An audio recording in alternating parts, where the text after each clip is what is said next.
proper zero dollar. What's his name? What's his Billy Anarchy, Billy Cobb, yeah. that motherfucker. His woman, hell, my wife. Seemed like everybody was in our car. Yeah, everybody got sick.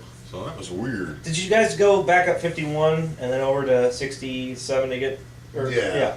There's a factory that Carrie and I went by on the way home. Paper plant. Yeah. If you live near that fucking thing, I imagine you'd be sick every damn day. Because there's no other stench in the world like that thing. No. Paper mill. The paper mills. Oh, dang. God. Oh, that's bad. But the thing was, because it it was sinus related, right? I mean, mine was your sinus related? Mine started out that way, and I sneezed so much it turned into a cold. Well, before we left the match, because I was already feeling it, I took some pain medication, some sinus pills, and unprescribed. And we drove home, and I'm thinking, okay, I took some sinus medicine, I'm okay. Got home, it didn't work at all, and I felt like shit for a week. And that's the reason we didn't have the show last week, because we were sick of dogs. Yeah, because I was sick as hell. Yeah. I tried to. I told my wife, I'll see you later. She said, where are you going? I gotta go to Tony's. She said, lay down.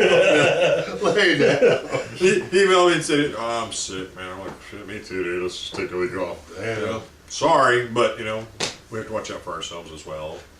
So, we didn't give everything we had to Henry, Tennessee, so you guys... Plus, I didn't want to Are you making whatever excuses, or what are we... I'm apologizing. You're the hardcore sass, you don't apologize for shit. To our viewers, I do. To those fuckers, the crowd... To all three viewers, we got to apologize, because, every once in a while, somebody may happen to run across this show and go, I wanted to grab a fork and just start stabbing you in the head to see whether... Well, there's a difference between the different communities, and... No, you're either the red machine or wherever the fuck it is that used to go by, or the hardcore assassin, or Tony fucking Diamond, okay, at all hours of the day. Well, it's hard to put three or four characters into one show with one person. If you're putting yourself in the public eye, then you have to be on at all times. So pick one. Well, that's not really the way the show works. It is now. If I came out here with a hardcore assassin, I'd have to be the hardcore assassin all the time. That's exhausting. Or I could be Tony fucking Diamond from the music world, and that's fucking exhausting as well. Or the sim racer or the slot carist or whatever. Combine them into one giant mega asshole. Yeah, but then I'd be doing all this shit by myself. Because I'd run everybody away. He's played keyboards with us for years. Yeah. So, the original core of Diamond Odyssey, right?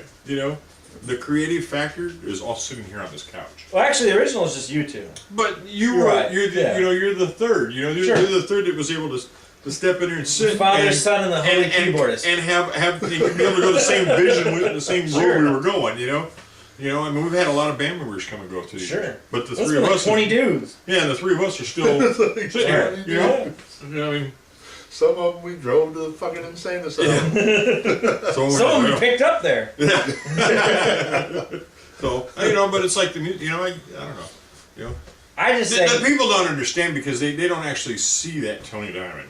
Sure. They don't see the asshole in the studio, the music Nazi, well, you should do it once in a while. Bring an unsuspecting guest on and be the machine to them. Just for fun. Bring in some sheep that you can just torture. I don't try to be the machine. Well, I just do it. You are the machine. Yeah. I think, here's the thing. It's the old... If we sat here and recorded an album or was writing material, they could see it. It's the Superman analogy, okay? All other superheroes, right? They put on a costume to become a superhero.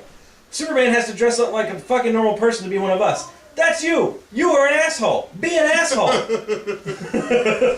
it's exhausting. Crusher's tarded. You don't see him trying to cover it up. Are you making me over here? Can I say that? Say whatever you want. But there are some things that your three viewers just went down to 2. There are things that are manufactured and things that are not. Sure. What I always like to think of is this, okay? And this is true for anybody that's in our life. Rex Romanov is not a made-up character. He's just Nick Haskins with the volume turned up to 11. Yeah, just like the hardcore sense. Right. Yeah. Or Rod Dent living in Tennessee. That fucker moved Poor in down Ron. there. Hey, He moved in down there and stayed. he had his birthday at the show, and they chopped the shit out of him. It's out of him. I Yeah. heard one Dude. from the back. Oh, Exodus. It wasn't Exodus. It was shit. The fellow that said he was wrestling his last match, and he was going on to Oh, other. Drago. Drago fucking lit him. I heard smack, and I had to stick my head out. Yeah, the curtain. so I said, "Oh damn!" I was like, oh damn. Yeah, They gave him a little break. They gave him like 2 minutes to kind of recover on that one. I was like, ooh. I heard your wife whipped his ass. Yeah, she whooped his ass with Well, a pizza pan. He got there and just. And he, Good for her. After the show, he said there were only 2 hits that hurt, and it was your wife and his woman. His woman. I don't know, man. Drago, that. Yeah, I heard that. That's what made me pop my head out. And somebody said something. It might have been you. And I said, if he was in the Inhumane Society, it wouldn't be doing Oh yeah, that. I looked back and I said, get out of here, Christian, this ain't your birthday. And Christian's like, well, if he was in the Inhumane Society, it wouldn't be happening to him. I was sitting there thinking, yes it would. You guys will leave his ass there and get beat up. We'd be the ones doing it. Yeah. We wouldn't invite any of those other fuckers. Yeah, we just have our own fun. Yeah. Nickels, anyway. If I ever have my birthday at a wrestling show like that, I want body slams. Give me 34 body slams around and see how fucked up I get trying to get back up. Like by number 15, I'm all like, whoa. You know, just boom. You'd be next walking around time, like me after a match going, oh damn. So we get the trainer, I'm dying here. You know? Give you 34 elbows. Have you seen Dolph Ziggler? Yeah. That 10 elbow thing he does? No, I haven't seen that. I don't watch the WWE anymore. He, I like. He drops an elbow right back up. He does, instead of the corner 10. Right. He just does elbows. He does 10 elbows, and he gets up, bam, up, bam. I mean, he's quick at it. Right. Some stamina. Hey, cardio. The pay-per-view Sunday, he did that shit, and I was going, 1, 2, whew, I'm blown the fuck up, 3.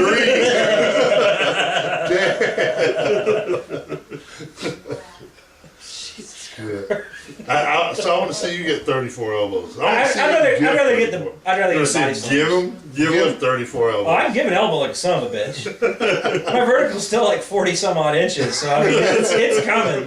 You know, it's not much there hitting you, but it's you know, it's height over mass.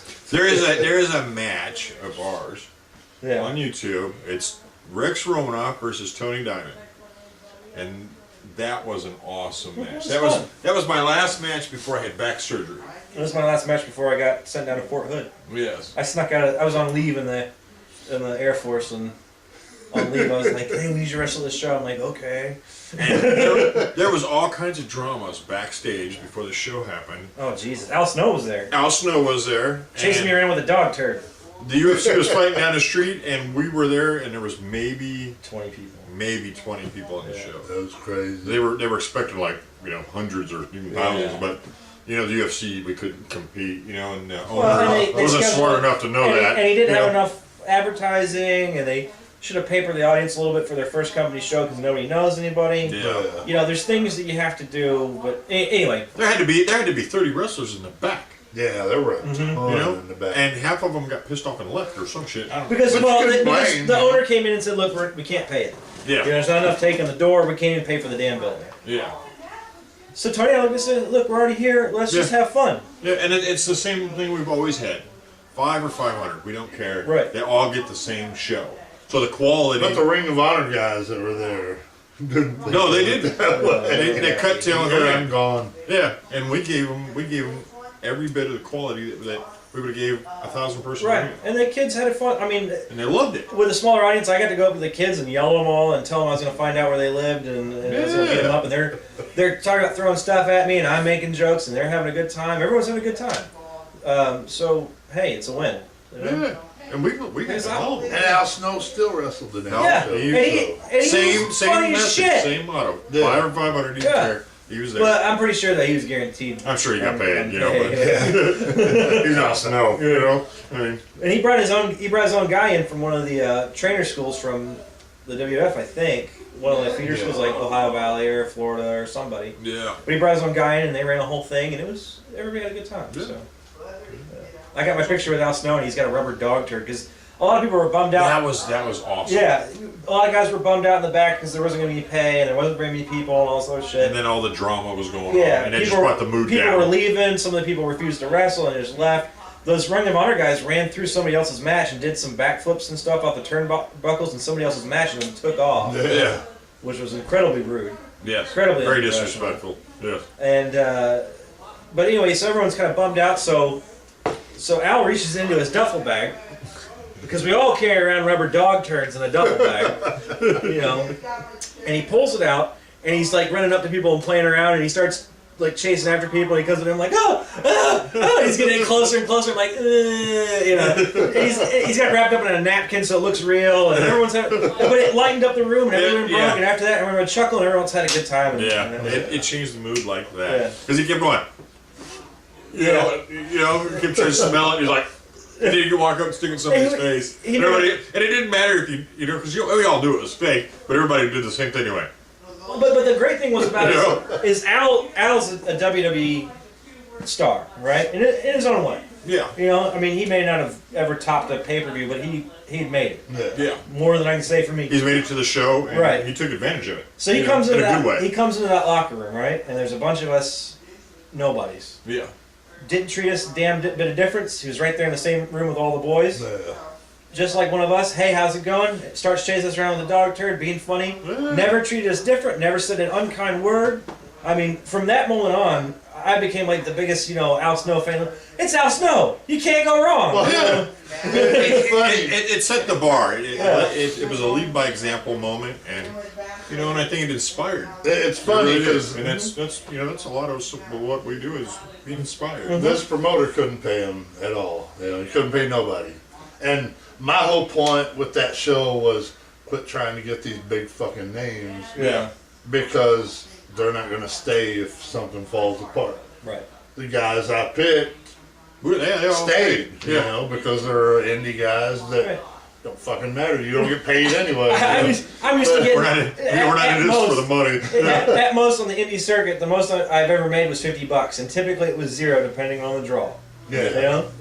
Yeah. Doesn't bother me because the promoter always seems to be broke at the end of the show. Well, some places I can understand because we're out there and it's like, all right, some of them were that way. There's 4 people, Yeah. But and they were somebody's girlfriends. Right. But the purpose of an indie show, especially if you're working the circuit like that, okay, is not to go out and just make a name for yourself. You also want to go out and learn different stuff. Yes. So if you're working guys from different areas, and you learn every time you get in there, you learn something different. The problem is Tony usually kills them shortly thereafter, so it's hard to learn things. That's just bad. It's bad luck. Yes, bad luck. It's bad luck to wrestle Tony Diamond. People were just dying to get in the ring with him. But we're going to go into this after you different say what you're stuff, saying. and if you're not learning and you're not having fun in wrestling, you're doing it for the wrong reasons. Yeah. Well, because like we said earlier, there's so many styles and so many different cultures to wrestling that you wrestle. If you wrestle somebody different every night, you're wrestling a different style. I'm wrestling Nick one time, and he was trained in Japan. I'm racing you, and you were trained here. More of a what is it, like a strong style or old school style? And then the next night I could be wrestling James Arnaz, or something. More of a southern style, a hardcore style thing, and then I could be wrestling Moondog Spot the next week, and it's completely different, So I mean, now before you start your dead wrestler story, I didn't bring it up. He brought it up. The Al Snow that night, the promoter, for some reason, I think he was afraid he was going to get his ass beat. He says, "Hey, can you pull Al Snow over here so I can talk to him?" Yeah, fucking tell him to come here, dude. So I say, "Yeah, he needs to see you over here." He goes, "Oh, okay." And it was after he wasn't going to get paid, and he knew he wasn't going to get paid. Well, he's explaining his side to it, and Al Snow says, "I can tell by the look of Crusher that he kind of wants to beat your ass right now. And I'm just telling you that if I don't get my money, and I'll give you a considerable amount of time to get my money, if I don't get my money, I'm going to have him whoop your fucking ass. And I said, gladly. So he was real cool about it, you know. He was just like, I'm still going to do the show. I'm here. Fuck. Right. 200 and something miles from home. I'll do the show. Yeah. But you're going to whoop that fucking ass. And found out later, which I quit fucking with that company. Yeah, I think they all did. I think that company was dead after that show. Yeah. Well, I was still in service. I just came in for that one thing. I was on leave, so I mean, I was never. And I think I asked you to come and wrestle me. Mm-hmm. I was done with that company. I never fucked with them after that. But I found out later, 2 weeks after that show, Al Snow had his fucking money. Right. So, I mean, at least the man paid. Yeah. Know? At least he stuck to that. There were some real problems, and that's why I'll never start a wrestling company, because of the amount of bullshit you have to go through in the state. But if you do things wrong from the beginning, from the outside, you know, onset, getting started, you're just not going to make it. And, No. I mean, there was. I think the thing with that company was the bar was set too high, too quick. Well, because There were 30, everybody wants to there were come and be the 30 WWF. There were that's 30 guys in the back, you know, and it was, you know, there was nothing that, you know, it wasn't planned out well, or there wasn't enough research done. And what's bad is, and I know he you, asked, I know you helped him with a little bit. well, he asked but me he didn't to book the wrestlers. I Yeah. said, okay. So I booked the guys that You trusted to I be knew there. would have fun, you Yeah. know. And I didn't even know about this. I get to the show that day, and he says, I walked in the locker room and I said, whoa, who the fuck are all these people? Yeah. He said, oh, well, I brought, you know, Davey Richards in from Ring of Honor and Mischief and Miss Natural. Yeah. And I brought all these motherfuckers in. And I said, dude, there ain't nobody out there. You ain't even got no fucking crowd. How you going to pay them? I don't know. I haven't figured that out yet. This is the stumble with this. Okay, he asked you for help, but didn't actually take any of the advice you gave him. Yeah, yeah. You know, I mean, Because he wanted the big names, and he wanted. You know, it was too much too quick. And there's things you should do. Like if you get a startup company, let's say tomorrow, slap dab, I start a wrestling company. My first show, half that audience has got free tickets, Yeah. Yeah. and I gave them enough tickets to bring their friends. Yes. Okay, I don't have a fucking storyline. I might have one big name that I'm bringing in, one, and he better be a buddy of mine if I'm in the wrestling business that's going to come down there and do the show to help me get over. Yeah. You know, if I was friends with Terry Funk or whoever, I would, hey Terry, can you come over and do me a favor? I'd start making calls. Yeah. Okay? And I would pay for their travel or whatever I needed to do, but it's all basically just to get the company started. And make sure they understand that and everyone's cool with it. Pay for your first show so that you get people in. If you're going to charge for drinks and concessions, if that's on your dime, you know, don't charge fucking astronomical prices for food and things. No. You can still make a profit, and what you need to do is make sure you split up people's 5s and 10s and stuff, so they have extra money left over they'll spend on shit. You know, so they don't have just pockets full of ones, and they want to buy your product. Yeah. Do a little research ahead of time before you have your first show. Make sure there aren't any UFCs or Yeah, no, anything like UFC that going wise, on. you know, Memorial Day party weekends or whatever's Yeah. going on. Do it if you're going to start a company. This is just my advice to anybody. Start it in fucking winter when nothing is going on. Right after Halloween, before Christmas. There ain't shit happening. Yeah. Everyone's looking for something to do. Yeah. And if you can bring it to their town and you can get it in the armory or a good-sized facility without losing any money or too much money on it, you're good to go. Yeah. Well, that's excellent advice. Yeah. Well, Because you've promoted shows in the past. Yeah. You know, in Arkansas. Yeah, down in Arkansas, and they were like at the fair. Yeah. Or, you know, someplace that, you know, it didn't really What about cost the one we anything used to to do run in it. Mexico? Yeah. We used to run that show, and that's... Yeah, and that was a free show. Fair. The fair wanted shit you to bring stuff Yeah, in. so you hey, just can you bring do this it in. for us? Yeah, you know, Bring in a most ring people, and get some wrestlers. most companies, and not, you know, not just wrestling companies, but, you know, the concession is where you make your money. Uh-huh. You know? Yeah. I mean, if you can sell a soda for $1 and you can sell, you know, Well, you know, 200 of them, that's $200. And they probably only cost you, what, $50 for soda? the company, Yeah, you you go to know, Sam's Club and you get the off Yeah, you know, you buy them with a the case or company I whatever. ran in Arkansas, we were, you know, pretty cheap on all the food and shit. All the wrestlers in the back got free food. Yeah. Right. You know, and to me, that's just the way you And do we're it. not- And there was no surprises. And we're not You picky. knew that you weren't. Yeah, you knew you'd get a hamburger or you get a hot dog with a soda, you know, and you knew, you know, you pretty much knew that it was going to be something like that. Yeah. You know? You didn't walk the door going, I hope I make fucking $100 a night. You know, because you knew it's like, okay, this is a free show for the people of Piggott, Arkansas at the fair. So that's an automatic sign that this is free. I'm going to go and I'm going to have a good time. Somebody's going to buy me a dinner, buy me a snack or something, and we're going to have a good time. And if you look at the amount of and wrestlers, most wrestlers bring their up. families to those kinds of shows. If you look at the amount of wrestlers we had show up, Yeah. indie wrestlers will do this shit for free. Right. Yeah, we don't care. We're having, it's all learning. It's all fun. Yeah. I need to get in there and learn something, and we'll have a good match. And I've never done this before. Well, let's give it a try. Yeah. To this day, I can't wrestle a fucking tag match to save my life. Hot tag. Go fuck yourself. I don't know what to do in the middle of the match. Because it's not, I don't have the mentality, so it takes practice and learning. And the Piggott show, who was it? Kilo that jumped off of a fucking semi-trailer into the ring. To splash a guy. Never done it before, but that show, he said, you know what, let's try this. The crowd was up, and it came to his mind, and he did it. You do it. Crush and I worked a show down there, and where the fuck were we?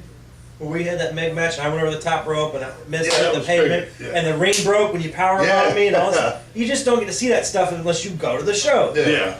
And I mean, that's not like, come see people actually get killed. Like, that's when you went deaf, right? Yeah, I literally lost my hearing. Yeah. You hit the ring so hard it was like, whoa. Yeah. Yeah. But and Crusher's like, go home. I'm watching a silent movie, dude. I said, go home. And I'm in it. Go home. What? I reached out and was like, ouch. You said go home.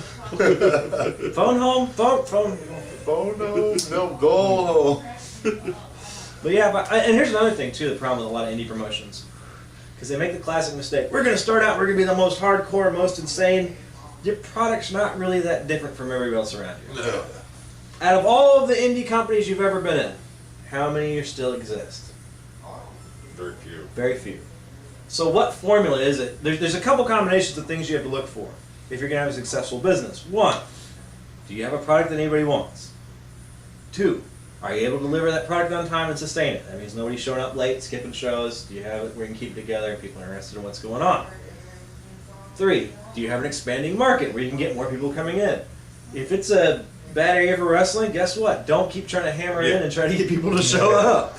Don't show up and be the WWE. The WWE's got that covered. You can't compete with that. 20 years, I can't think of one company that's still going. 20 years. Well, I'd like to add something else to what Nick said, also listening to your fans.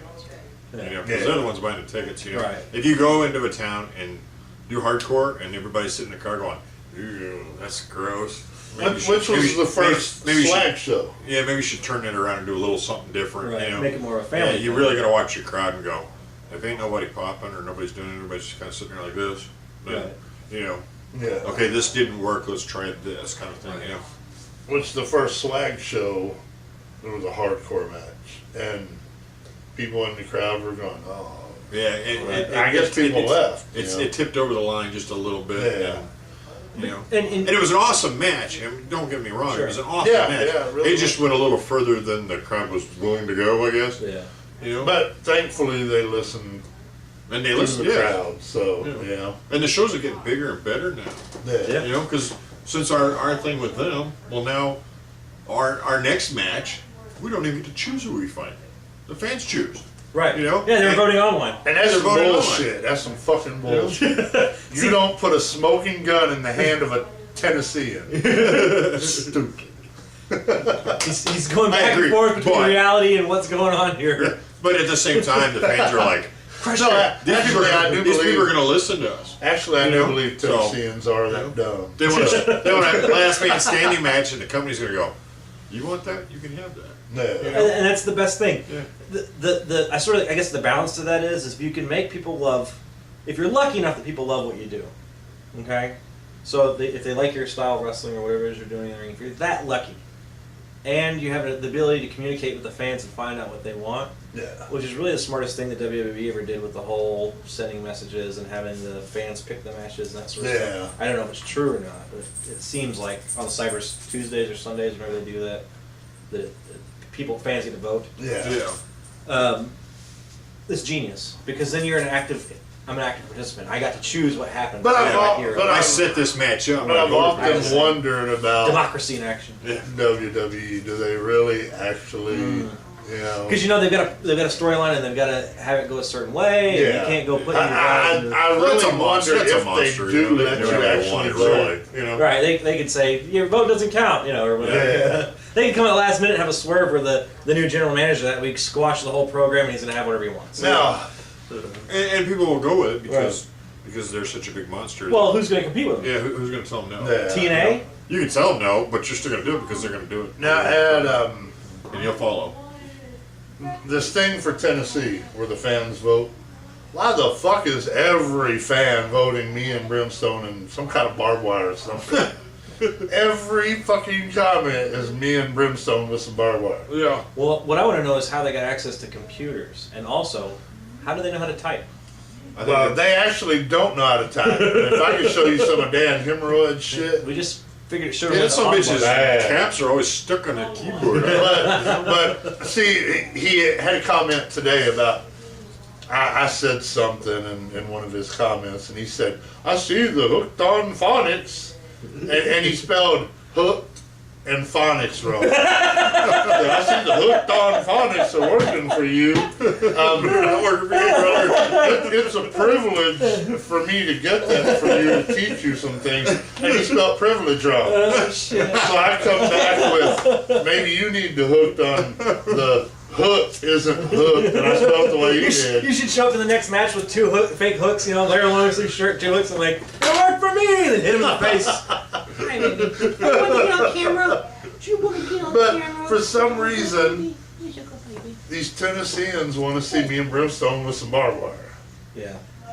I don't even really have that much.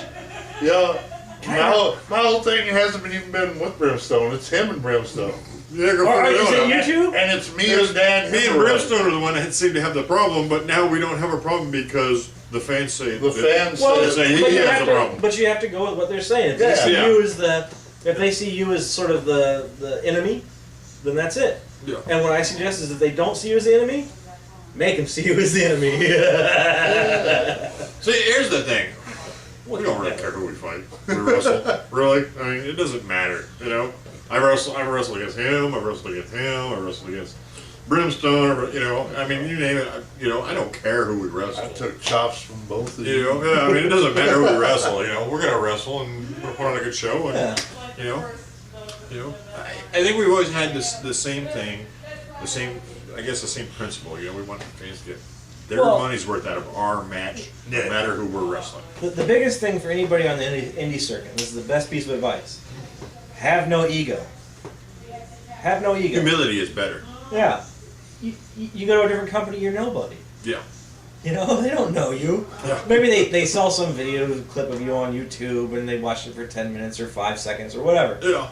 Have no ego. You're nobody. You're a worker. You're a dancing clown.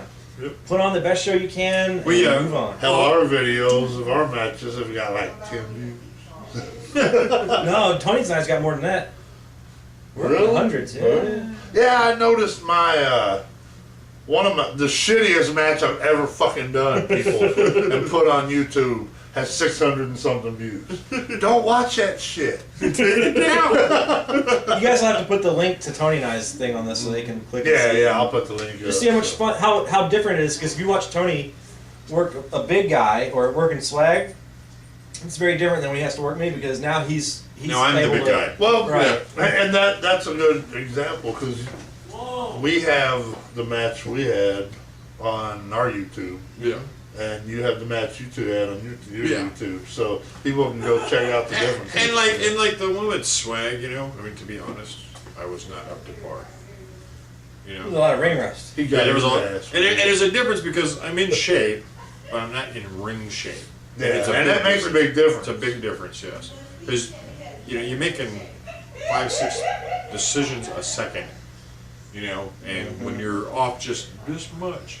And with honestly, it's a with it's a major 6 thing. men in the fucking ring, That's a That's a lot to keep. that's to a keep track that's of. a big.